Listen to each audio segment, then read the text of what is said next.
Olá pessoal, bom dia! Estamos aqui mais uma vez para falar de temas importantes da Bíblia Sagrada. Nós anunciamos que falaríamos sobre a relação entre a nação de Israel e o céu. Eu sou o Claudionor Machado, diácono da igreja, te cumprimento com a paz do Senhor e convido a você a acompanhar esta nossa live, fazer suas anotações, seus comentários e nos ajudar justamente dizendo se você compreendeu, se não compreendeu, compartilhando com algumas pessoas. Daqui a pouco esse vídeo estará lá no YouTube. Muitas pessoas têm feito contato conosco, dizendo que têm gostado, que têm compreendido, que têm melhorado a compreensão da Bíblia, e por isso nós estamos motivados a continuar fazendo tais lives. Já está conosco aqui a Janice Maria, dona Janice Maria Vogelsalter. Também acabou de chegar a diaconisa Nucidalme. Olha, seja muito bem-vinda. Então vamos falar da relação de Israel com o céu, a relação que tem a nação de Israel com o céu. Para tanto, vamos abrir a Bíblia Sagrada na carta aos Romanos, capítulo de número 9, versículo 27, que diz assim o texto sagrado: Também Isaías clama acerca de Israel. Ainda que o número dos filhos de Israel seja como a areia da praia, ainda que o número deles seja como a areia da praia, estamos remontando lá aquele momento em que Deus diz: Abraão, conta as estrelas do céu e conta os grãos de areia. Não dás conta de contar? Não, assim será a tua descendência. Aí Isaías diz: ainda que os filhos de Israel sejam como a areia do mar, melhor dizendo, o remanescente é que será salvo. Essa expressão será salvo é a expressão que nós vamos utilizar como base para falarmos da relação que existe entre Israel e o céu. E isto se dá porque quando nós falamos em salvação, a nossa mente nos leva imediatamente para o céu, para a glória, para o local da habitação de Deus. Mas com relação à nação de Israel, esta é a promessa? É isto que os judeus esperam? Se você abrir vídeos de judeus ortodoxos, de rabinos no YouTube, você encontrará os rabinos falando sobre tudo, menos sobre o céu. Recentemente eu conversava com alguém que faz parte de uma determinada religião, e a pessoa disse: eu também não desejo ir para o céu.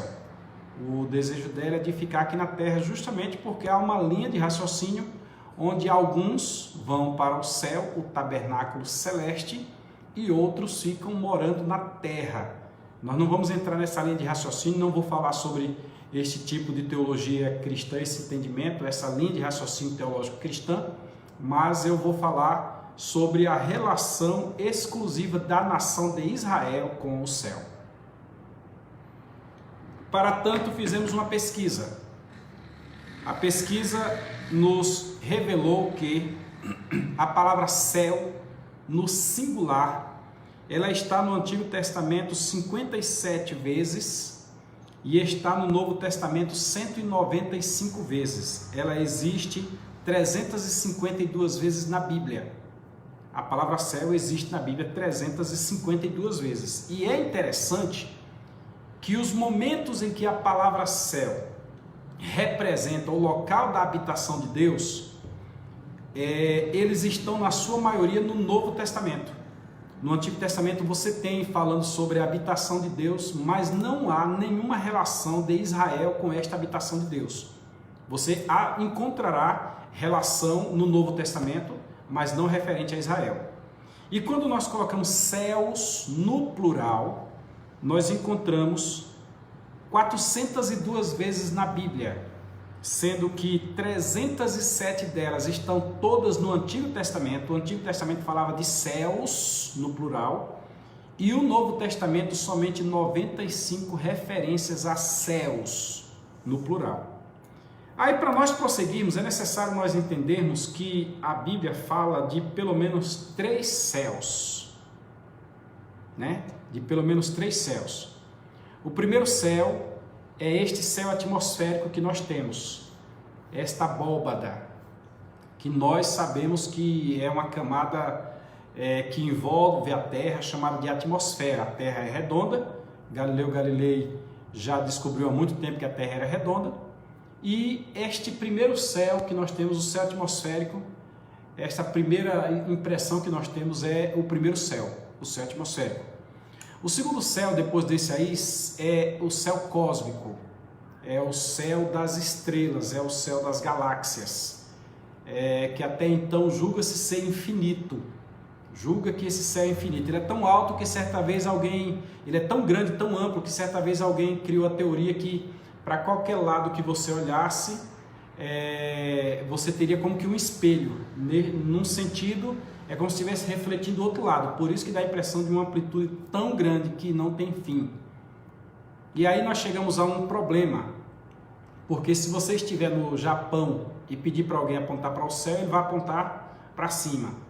Na Austrália vai apontar para cima, na África vai apontar para cima, no Brasil vai apontar para cima. E quando você monta isso no globo, você tem gente apontando para cá, gente apontando para cá, gente apontando para cá, gente apontando para cá. E todos eles apontam para o céu e parece algo ilógico, parece algo sem noção.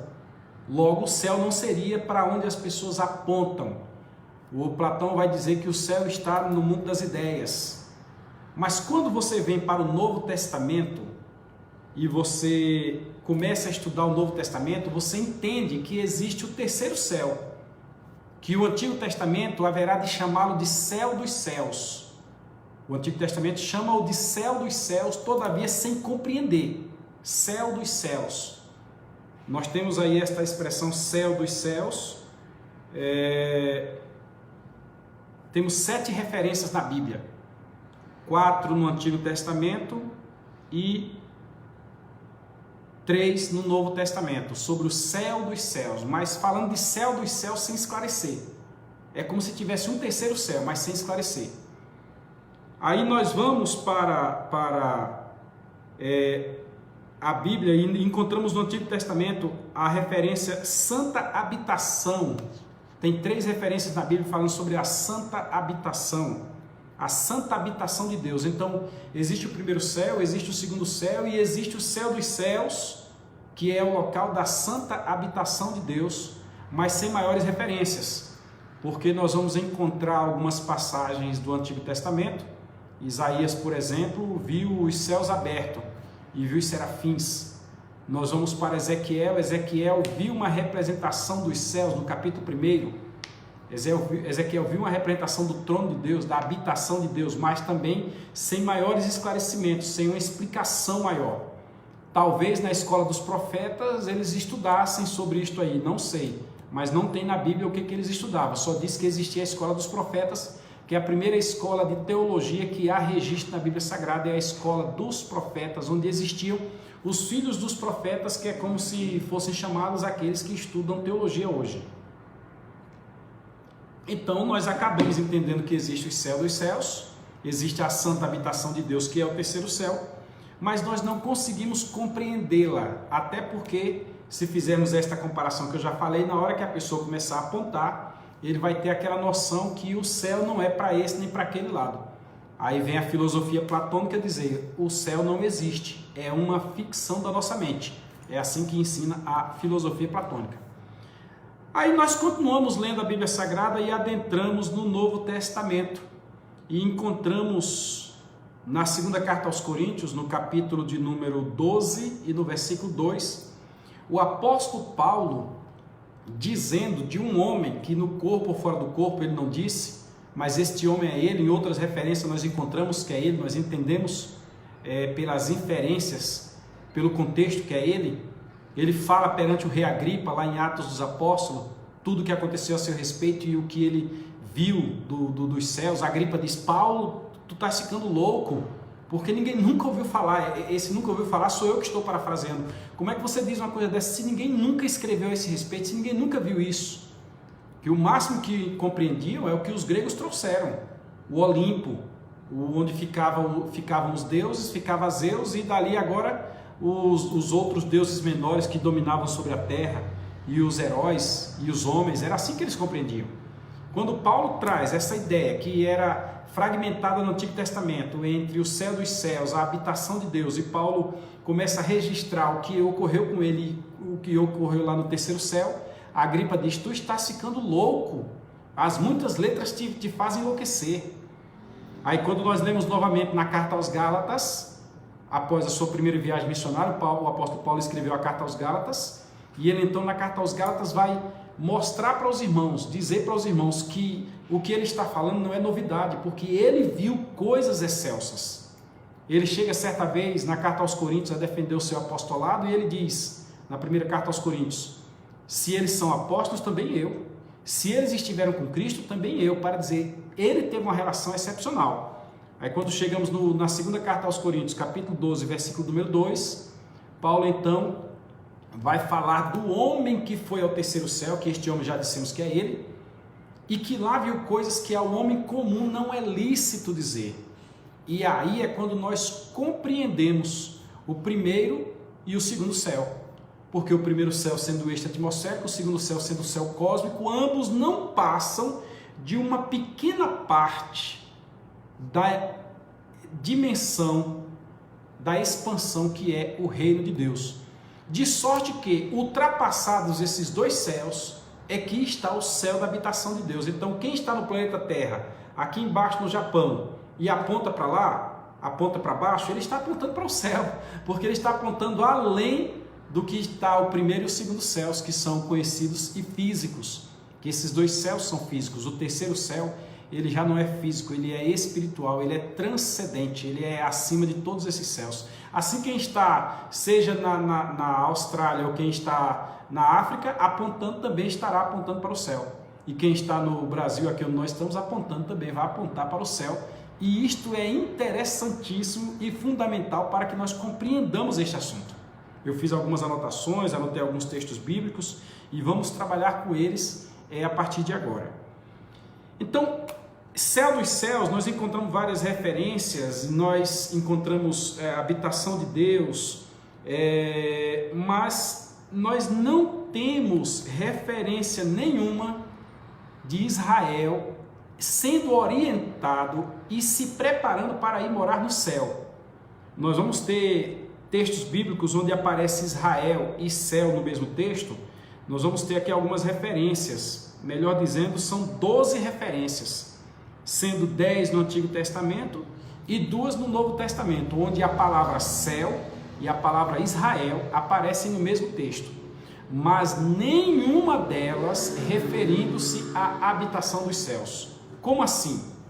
Eu quero que vocês entendam que quando nós estudamos as orações dos judeus, dos rabinos, as orações dos personagens do Antigo Testamento, seja ele profeta ou não, nós não encontramos nenhuma oração deles, nenhuma. O próprio Salomão, por exemplo, se você estudar Salomão, Salomão só vai falar da vida na terra.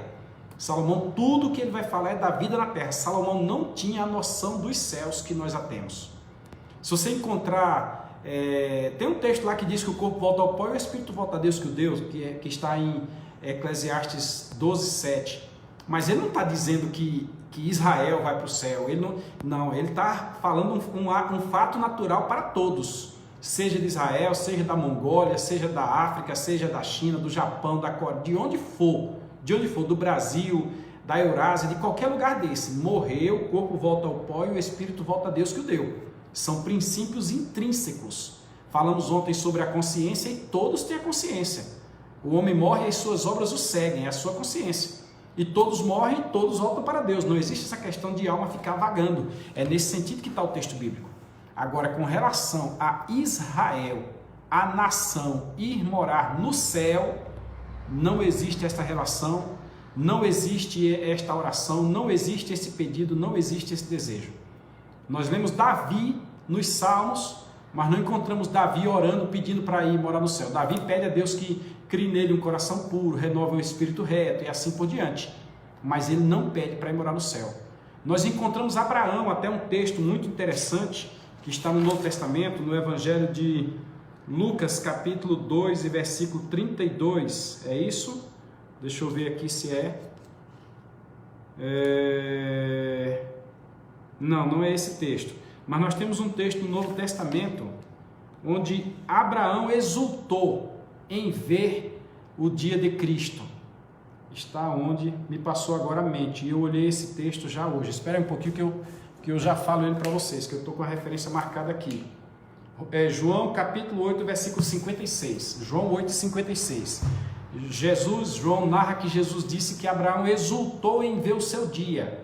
Fazendo uma análise mais profunda, nos parece que naquele momento em que Abraão foi oferecer o seu filho em sacrifício lá no Monte Moriá, ele ali estava criando um tipo do antítipo que é Cristo. Nós temos aí já uma live que fala sobre tipologia. E naquele momento Abraão viu o dia de Cristo, o dia em que Cristo foi entregue por todos nós. Mas não há relação com o céu.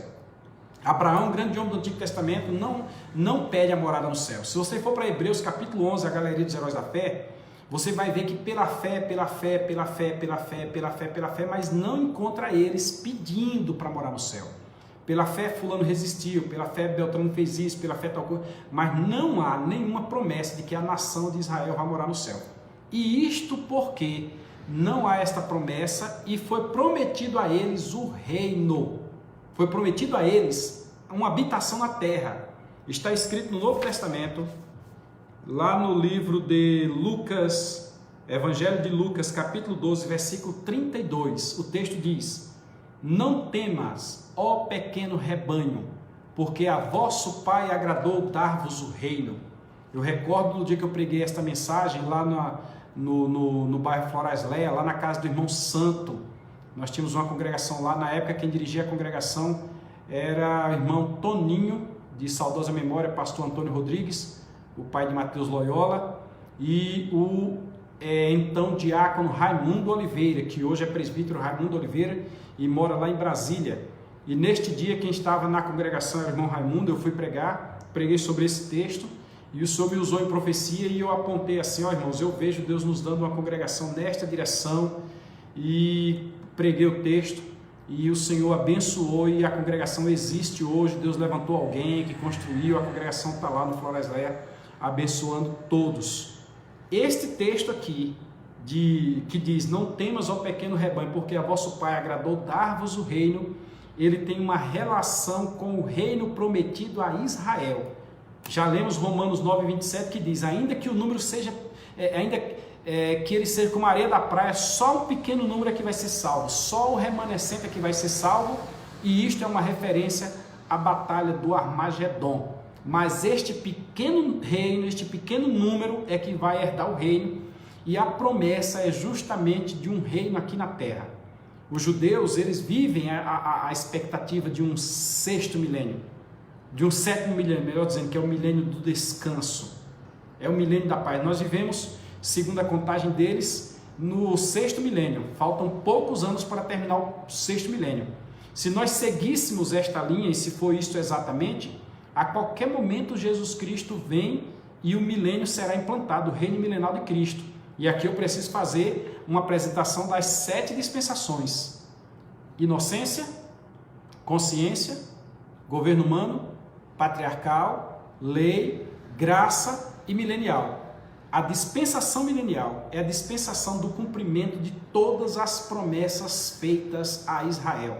Israel vai herdar. Basta que você abra a sua Bíblia no livro de Isaías, nos capítulos 65 e 66 de Isaías, e nos capítulos 65 e 66 de Isaías você perceberá o que Deus tem para Israel. Inclusive no capítulo 61, quando fala da salvação dos israelitas, você vai perceber que aquela salvação, ela está atinente ao que Jesus Cristo veio fazer na terra.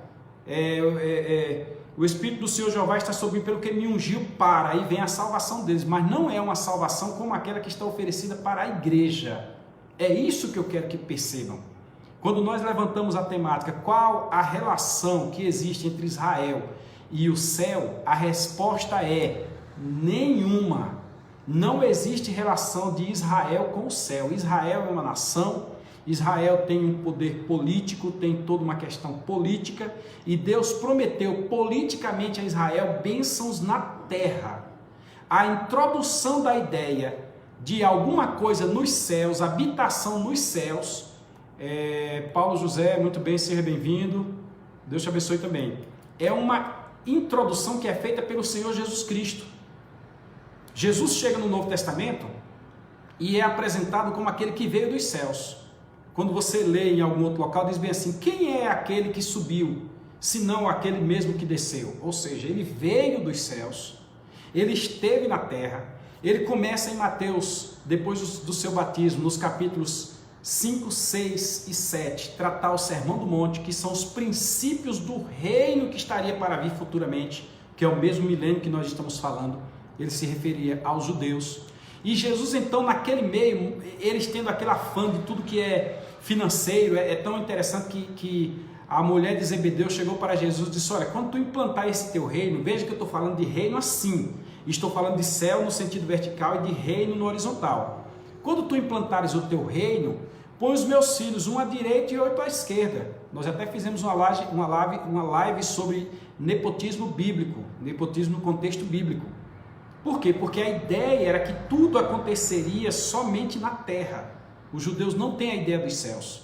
Aí quando Jesus percebeu isso, Jesus trouxe a introdução de algo novo. Jesus disse: não ajuntem tesouro na terra.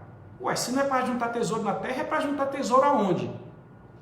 Os egípcios queriam juntar tesouro no além-morte, no pós-morte, no além. Eles pegavam todos os seus tesouros, faziam todos aqueles sarcófagos e botavam todo o ouro em volta, etc, etc, etc. Existe cultura que depois que o homem morre, a mulher deve continuar seguindo. Aí o camarada morria e matava uma mulher junto para que a mulher continuasse servindo ele na vida futura. E Jesus agora traz e diz: para aí, como assim? Como é que eu vou juntar tesouro no céu? De que forma? Aí Jesus diz: no céu o ladrão não rouba, a traça não corrói, né? Ninguém tem condição de destruir, de minar. E como é esse tesouro nos céus? Aí Jesus, em outra ocasião, chega para um político, Nicodemos, uma grande personalidade, e diz para Nicodemos: você tem que nascer de novo. Você tem que nascer de novo. E Nicodemos: como assim? Jesus leva tudo para um âmbito transcendental. Só que essa questão do céu ainda ficou um tanto complicada de se compreender. Aí o próprio Senhor Jesus disse: olha, eu vou e eu voltarei, e quando eu voltar eu vos levarei. Ele não está falando com Israel, ele já está falando agora com a igreja, porque Israel já tem a sua herança determinada. O Senhor disse que não faltaria sobre o trono de Israel um descendente de Davi. Isto vai se cumprir. Isto vai se cumprir.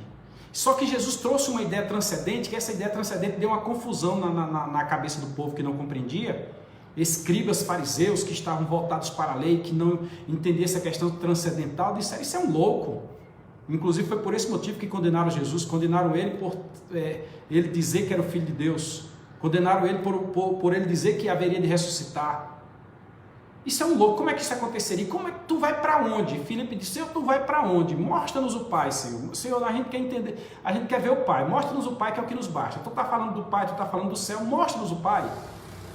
Jesus deu alguns exemplos, contou a parábola ou a história do rico e Lázaro, mostrando como é que é, falou do seio de Abraão, esclareceu todos os detalhes. O texto diz que Lázaro morreu, o rico morreu e foi sepultado, Lázaro morreu e foi levado, conduzido pelos anjos. Jesus trouxe, aprofundou mais a ideia dos anjos, mostrou aos seus discípulos a questão transcendental. Quando ele transfigurou-se, Jesus revelou que existe um mundo além deste mundo sensível que nós estamos.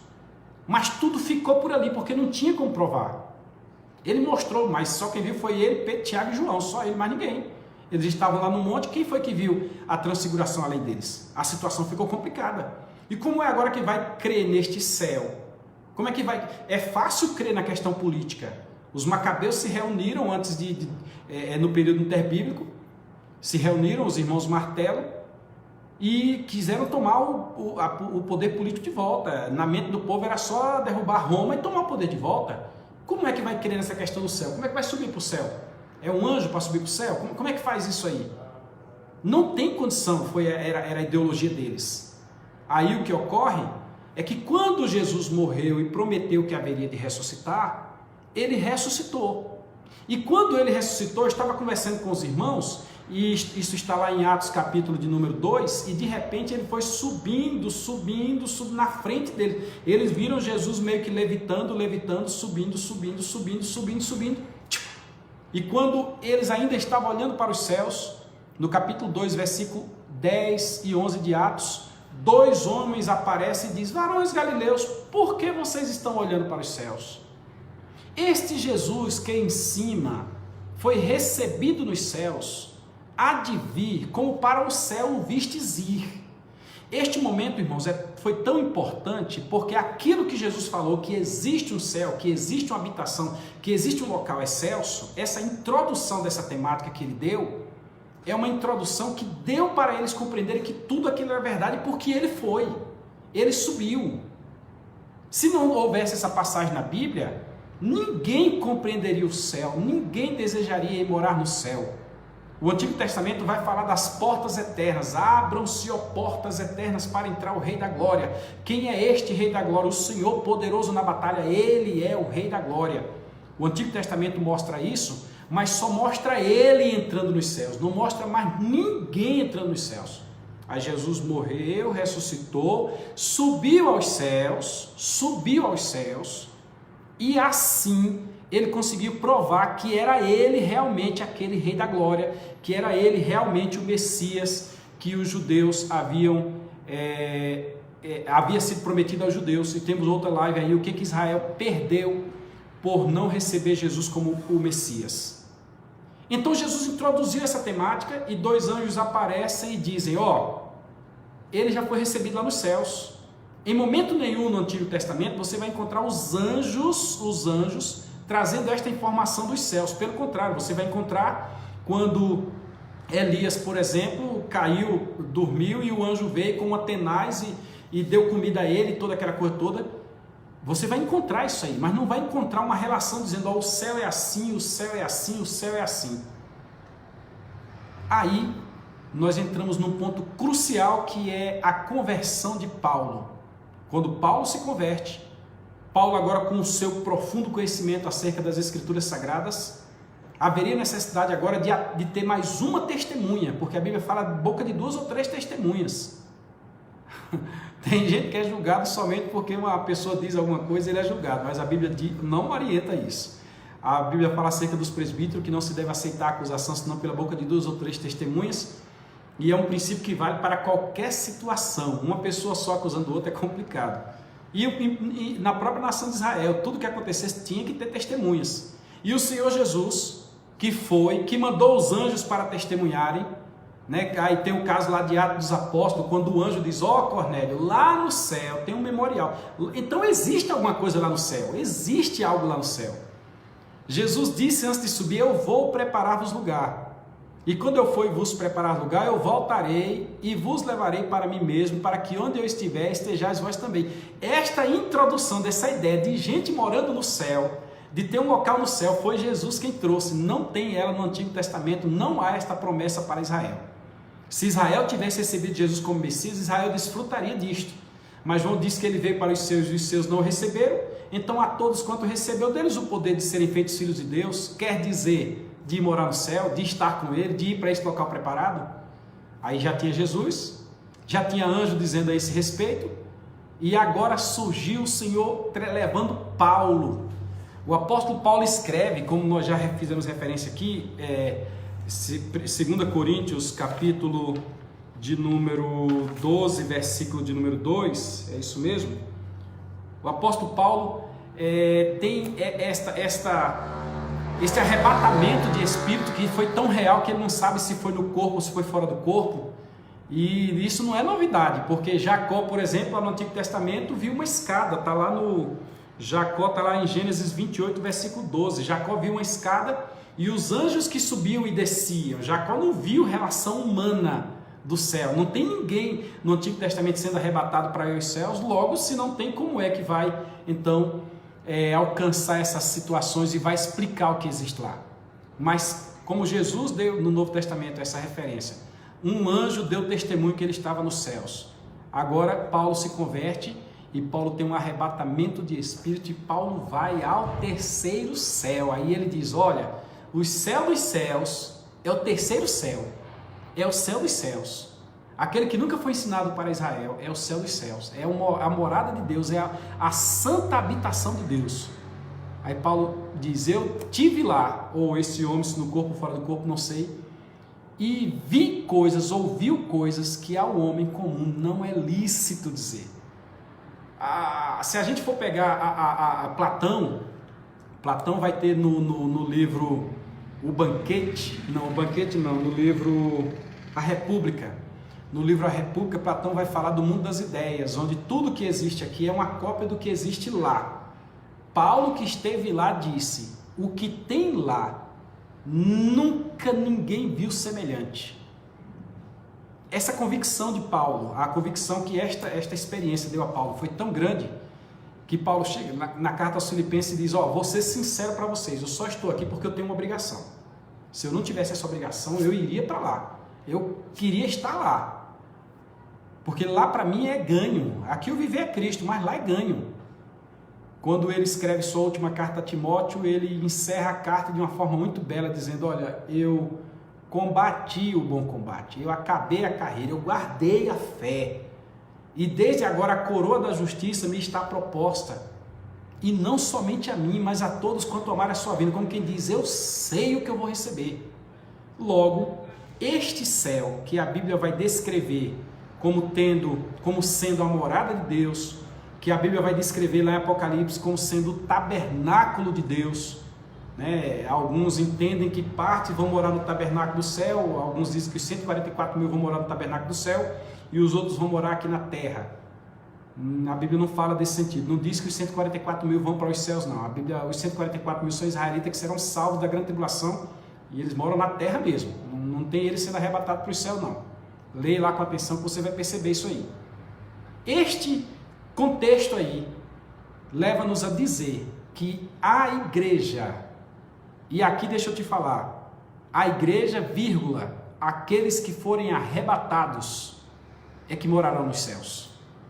Eu conversava hoje com a doutora Gisele Siqueira, advogada, que trabalha conosco aqui no escritório, uma grande advogada, e a gente conversava a este respeito e nós dizíamos como é interessante o divisor de águas que ocorrerá no exato momento do arrebatamento da igreja. Porque Israel permanecerá com a sua linha conforme foi prometido. Israel está prometido o reino. Israel é no sentido horizontal, Israel é aqui na terra, Israel é no sentido político, Israel estará no milênio desfrutando de tudo aquilo que Deus prometeu. Já a igreja, aqueles que forem arrebatados, que diga-se de passagem, uma grande parte da igreja ficará na terra, não será arrebatado e não herdará com aqueles que forem arrebatados. A igreja arrebatada, ela passa por um procedimento que divide águas como nunca. A igreja arrebatada, ela será, em primeiro lugar, transformada, os demais não serão transformados. Você não tem transformação de outros, além do momento do arrebatamento da igreja. Já falamos sobre isso em outra live. A igreja arrebatada será galardoada, agirá como rei e sacerdote. Você não tem outro fazendo isso, em outra relação disso, só os arrebatados. A igreja arrebatada participa das bodas, e aí nós temos que as bodas terão convidados, e os convidados parece que são Abraão, Isaac e Jacó, e aí tem uma dúvida se as bodas serão nos céus, ou se as bodas serão na terra, ou se haverá uma festa no céu exclusiva e depois haverá outra na implantação do milênio, quando Abraão, Isaac e Jacó estarão presentes. A igreja vai ser servida diretamente por Cristo, a igreja vai se alimentar do fruto da árvore da vida, vai beber da água do rio da vida. As outras nações, conforme nós falamos já em outra live, quando estiver lá no novo céu e na nova terra, poderão fazer uso da folha da árvore da vida que servirá para a saúde das nações. Se vão tomar caldo, chá, não sei, se vão comer, não sei. Mas o fruto da árvore da vida é para a igreja. É uma coisa muito interessante, mas Israel não tem relação com esse céu. A igreja será moradora exclusiva da Nova Jerusalém, que é o tabernáculo celeste. Mas Israel não tem relação com esse céu. Os únicos que vão nesta dinâmica, depois do arrebatamento da igreja, segundo a Bíblia Sagrada, são as duas testemunhas. Leia lá em Apocalipse, você vai perceber, no meio da semana, quando elas ressuscitarem, elas ressuscitam e assim como Cristo, elas ascendem aos céus também. Somente e mais ninguém. A igreja, Cristo, os anjos e as duas testemunhas. E para Israel, a relação que ele tem com o céu é zero. Israel não tem relação com o céu. A promessa de Israel é o reino aqui na terra. A promessa de Israel é ser manso e herdar a terra. A promessa de Israel é agir, ser a nação proeminente de Deus durante o milênio. E aí agora compete a você fazer a sua decisão. Se você quer herdar com Israel na terra, ou se você quer herdar com a igreja no céu. Eu fiquei entusiasmado quando comecei a estudar essa live e confesso para vocês, comecei a preparar essa temática e confesso para vocês, a cada dia aumenta o desejo de ser arrebatado, de buscar a presença de Deus, porque a nossa herança será melhor. Então, encerrando a live, hoje ela vai ser um pouco curta. Qual é a relação que Israel tem com o céu? A relação é zero. A nação de Israel vai herdar a terra. Agora, se nós falássemos sobre a relação da igreja, aí esta é entusiasmante, porque esta vai para a eternidade. Deus abençoe a todos. Logo mais esse texto estará, esse vídeo estará no YouTube. Henrique Fontana, seja muito bem-vindo. Você poderá curtir, compartilhar, se inscrever no canal, enviar para amigos, etc. E começar a estudar a Bíblia Sagrada, né? Tem muita gente que não conhece porque não estuda. Deus abençoe a todos. Estamos à disposição, servindo ao Senhor. A paz do Senhor.